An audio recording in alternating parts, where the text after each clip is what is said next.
In today's video, you're going to learn everything you need to know about the event loop in JavaScript. I think understanding this topic and understanding the JavaScript runtime is going to allow you to be a much better JavaScript developer. So JavaScript is a synchronous, single-threaded language, which means that by default, it goes through your code and executes it line by line, one thing at a time because it's single-threaded, and it just synchronously goes one line after the other, executing your code throughout your program. Now, what happens when you have some task to perform in JavaScript that takes a long time? Well, by default, you might think that, okay, well, JavaScript is single-threaded, it only can do one thing at a time, so when it has to perform that task that takes a long time, it's probably just going to kind of block the program until that long task is finished, and then JavaScript can continue synchronously going down your code line by line. However, if this was the case and every time you did something that took a long time, so a good example of this could be like a network request that might take a second or two to complete. Well, while that's occurring, if that blocked your JavaScript thread, that would also block all of the interactivity on your web page, which would probably create really poor apps within JavaScript because the user would always have a blocked application and they wouldn't be able to do anything. So that would create really unperformant, poor applications. So the way that JavaScript solves this is allowing for asynchronous behavior, meaning once you hit a task that takes a longer amount of time to do, you can actually just put that task into a task queue. And then once that task is completed, you can bring that data back into JavaScript and continue running through your program. And you never block that single thread. So you hit something that takes a long time to do, you push that off to some other queue, you let the JavaScript thread continue running its code, allowing your web page to have interactivity, and then at some later point, the data from that task is going to come back in to your program. Okay, so that's kind of an overview of the problem that we're solving here, allowing for this asynchronous behavior. But let's first understand a little bit more on JavaScript execution and how it by default executes its code. So there are kind of two parts to JavaScript execution, or how JavaScript executes your code. One is it's going to have a single thread that goes through your line by line to execute your code. And then also it's going to save stuff to memory. So here, if we look at this example, the way that this is going to work is JavaScript's going to hit line 21. It's going to be like, okay, they're trying to define a constant called person and assign that to the value of Ryan. So JavaScript's going to hit this line and it's just going to store this to global memory here. And then it's going to hit line 23 here. And it's going to be like, all right, they're declaring a function named greeting, and it's going to have a parameter of name to greet. So it's just going to store this to memory here. Now, importantly, it's not going to enter the body of this function until this function is actually called. But it is going to save this function definition here to memory. And then I'm going to come to line 29 here. And I'm going to say, all right, well, we have a constant, hi Ryan, and we're going to assign that to the return value of calling this greeting function and passing in my person argument here. So then once I call this function, JavaScript's going to go inside the body of this function. It's going to assign my person variable here to this name to greet parameter, and then it's going to return hello Ryan, or hello whatever this parameter is.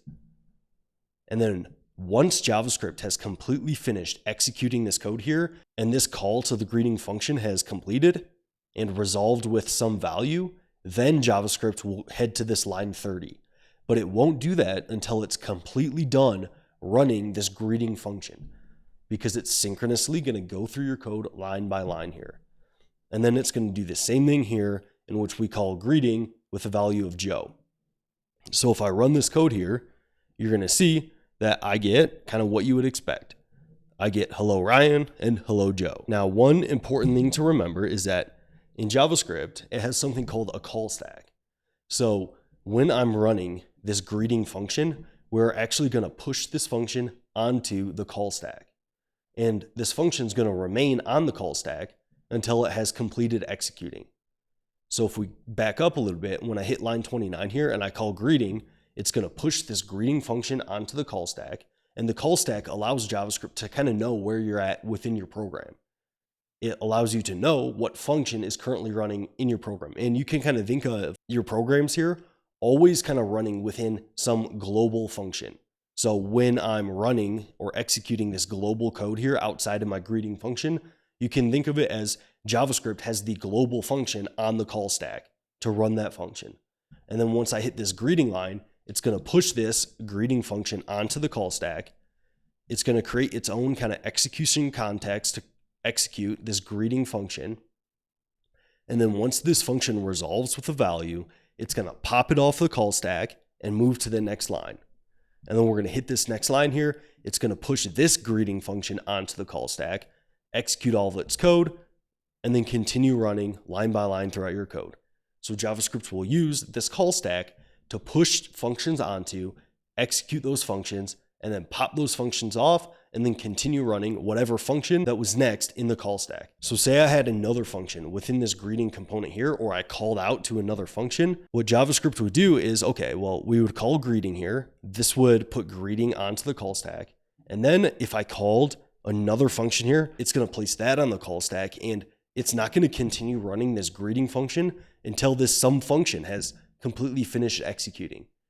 So our call stack, the way that this would look is, okay, well, we would have our main function at the bottom of the call stack.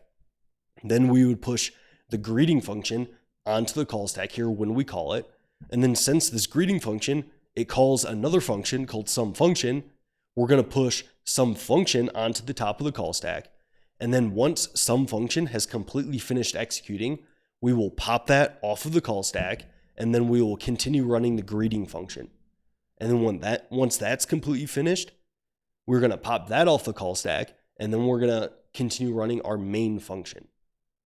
So this call stack allows JavaScript to kind of know where we're at in the program, and it's a way to kind of predictably order what functions are executing within your program here. So the default behavior of JavaScript is going to be synchronously going through your code line by line, executing it, and then when a function is executed or called, it's going to push that function onto the call stack, complete the running of that function, pop it off of the call stack, and continue running whatever function was kind of underneath it within the call stack. Now, like I said in my intro, this is a fine default behavior, but when we need to do some task that takes a long amount of time to do, like a network request, or if we have some set timeout or something like that, well, we don't want to block our main thread of execution until that is completed, because it's going to prevent a good user experience and it's going to make our programs much slower.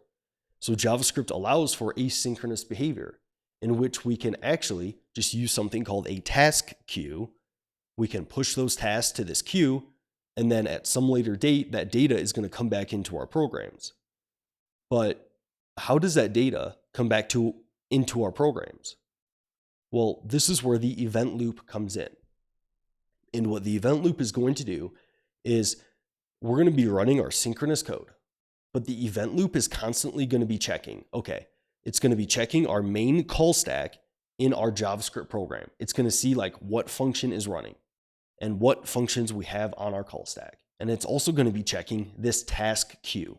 So you can think of this, conceptual loop just going around, checking our main call stack, checking our task queue, checking our main call stack, checking our task queue. And what it's kind of looking for is, okay, it's going to constantly be asking, is our main call stack completely empty? Meaning, are we finished running all of our synchronous code within our program? There's no functions left on our call stack. If yes, then it's going to check our task queue. And it's going to ask, okay, is there data from our task queue? Did some task complete? And is that task ready to kind of come back within our JavaScript program to execute and to finish the running of that task? If yes, it's going to bring that task back into JavaScript, push it onto the call stack, and then JavaScript will execute that. Okay, so this event loop is going to constantly be checking, is all of our synchronous code within our program completely finished, and is our kind of main call stack empty within our synchronous JavaScript program? If yes, then it can bring things from the task queue into our program. If not, it will not touch the task queue. All right. So let me show you an example of this. I define a constant called person here on line 37. I have my same greeting function defined on line 39. But then what we do here is on line 45, I actually set a timeout in which all I'm going to do within the set timeout function is I'm going to console log calling the greeting function with my person. So I'm just going to console log hello name to greet. But I'm going to call this function after 500 milliseconds. And set timeout, it is actually an asynchronous function within the web browser. And since it's an asynchronous function, this set timeout function, it's actually going to be pushed to the task queue. And within JavaScript, some functions are just inherently asynchronous. So this would be the set timeout function. This would be the fetch function to make network requests. This would be the set interval function. All of these are web browser functions that are asynchronous, and their code is going to be pushed to this task queue. So JavaScript can complete it at some later point. So this is an asynchronous web browser function, meaning when I hit line 45 here, what JavaScript is going to do is it's like, okay, well, we want to run this passed in inline function here after 500 milliseconds. So it's going to push this function to the task queue, and then it's going to keep going through our code line by line. And then we're going to hit this line 48 here. We're going to call the function greeting with the value of Joe, and then I'm going to console log that out. And then in my program, I have no other active code here. So the way that this is going to work is once we push this set timeout function to the task queue, JavaScript is not going to execute this function until two things happen. One, all of our synchronous code has completed running. That is priority one. The event loop, it's not even going to look at the task queue until all of our synchronous code is complete. But then once it is, then we're going to make sure that this timer has completed. So 500 milliseconds, once that is up, and once all of our synchronous code is complete, then it's going to run this function. So if I run this code here, you can imagine that I do get hello Joe, and then I get hello Ryan. Because I hit line 45 here, I push this function to the task queue, and then the event loop, it's not going to push this data from the task queue back into JavaScript until all synchronous code is complete. So I'm going to hit line 47, then I'm going to hit line 48. I'm going to call my greeting function again. Then I'm going to console log Joe. And then it's like, okay, well, our main call stack is now empty. I have no other active code in my program here. Do I have anything in my task queue? Yes. Has it been 500 milliseconds yet? Well, it's going to wait until it has been 500 milliseconds. And then this greeting function will then be executed, and I'll console log the return value of my greeting function, which is why you see hello Joe and hello Ryan. Now, the main rule of the event loop is it is not going to use any of your functions in your task queue until all of your synchronous code has completed and your main call stack is empty. And this is likely a good thing because it gives you certainty of when this asynchronous code is going to execute within your program. Like, what if the event loop just randomly started pulling functions in from your task queue throughout your program? That would be chaos, right? So it does this to give predictability of, okay, any asynchronous function here out in my task queue, it is not going to be pulled into JavaScript from the event loop until all synchronous code has completed. And then, like I said earlier, some asynchronous web browser functions that are just asynchronous by default, they aren't necessarily things that you have to like create or construct your own promises for and stuff like that, are fetch, set timeout, and set interval. Now, one thing to note is that there are indeed multiple queues. There is a task queue and a micro task queue within JavaScript. And I'm going to hand wave over that a little bit and not get into too much detail here, but just know that let's say you have multiple asynchronous tasks kind of queued up, ready to go. Sometimes JavaScript will prioritize some tasks over others. And if you see in your program that one asynchronous task is being performed over another one, and it seems kind of counterintuitive, it might come down to using multiple queues here and the micro task and task queue. But I will create videos on this in more depth in the future. All right. Now, one last thing I want to touch on here that I think is super important to understand is, what if I change this value to 0 milliseconds? Super common interview question here to kind of judge your understanding of the task queue and the event loop. Well, go back to the main rule of the event loop. The event loop is not going to pull in any of your asynchronous tasks until all of your synchronous code has completed and your main call stack is empty. And since this is the case, and since this is an asynchronous task here, well, JavaScript's going to hit line 45. It's going to push this task to the task queue no matter what. It is asynchronous function. It's going to be pushed to the task queue regardless of the amount of time right here. So since that is true, how do you think that this is going to be run here? Often, if people don't understand that set timeout is asynchronous, it's going to be pushed to the task queue and they don't understand the rules of the event loop, they're not going to know that JavaScript, it is not going to run this passed in function here until all synchronous code has completed and the main call stack is empty. So the way that this is actually going to work is the same way it worked before. We're going to count log, hi Joe, right here. We're going to finish all synchronous code. And then the event loop is going to say, okay, our main call stack is empty. Is anything in our task queue? Yes, we do have this function in our task queue. And it doesn't have any time on it. So we're not going to wait at all. We're just going to execute it right away. So if I run this function here, you're going to see I get the same result here, because even in a set timeout and you put 0 milliseconds, JavaScript's still going to push that to the task queue, and the event loop's not going to pull it back into JavaScript until all synchronous code has completed and the main call stack is empty. So the main rule, or the main thing to remember with the event loop, is that it is not going to pull in asynchronous tasks from the task queue within JavaScript until all of your synchronous code has completed and your main call stack is empty. It doesn't matter if there's a super long for loop or something like that. It's not just going to randomly pull in these asynchronous tasks. It is going to stick to this main criteria right here.